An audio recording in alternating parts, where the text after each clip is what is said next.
Saudara, ratusan masyarakat dari berbagai desa di Kecamatan Pasiraya, Kabupaten Aceh Jaya menggelar aksi damai di kantor Bupati setempat. Aksi damai yang digelar oleh masyarakat dikawal ketat pihak kepolisian dan berjalan dengan aman dan juga tertib.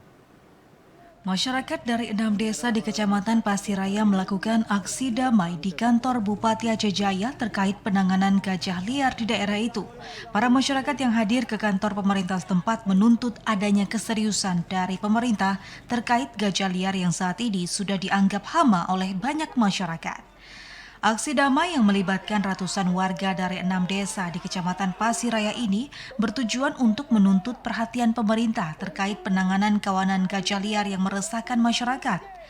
Pada aksi yang digelar oleh masyarakat setempat turut dikawal ketat oleh pihak kepolisian dari Polres Aceh Jaya agar tuntutan masyarakat berjalan tertib dan aman tanpa insiden hingga selesai.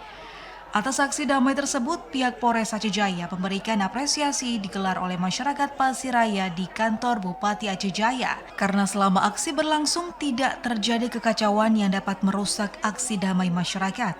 Kapolres Aceh Jaya AKBP Andi Sumarta melalui Kabak Ops Kompol Raffi Darmawan mengatakan, penghargaan atas aksi yang berlangsung tertib dan aman. Menurutnya, pihak kepolisian dan mewakili pemerintah sangat mengapresiasi aksi damai yang dilakukan oleh masyarakat Pasiraya. Aksi ini berjalan lancar, tertib, dan tanpa gangguan. Hal itu menunjukkan kedewasaan masyarakat dalam menyampaikan aspirasi.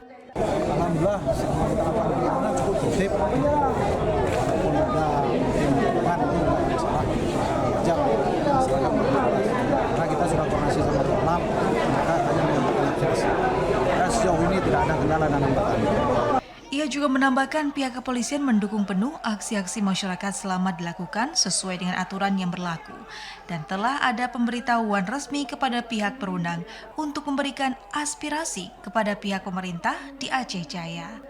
Dari Aceh Jaya, Musliadi, TVRI melaporkan.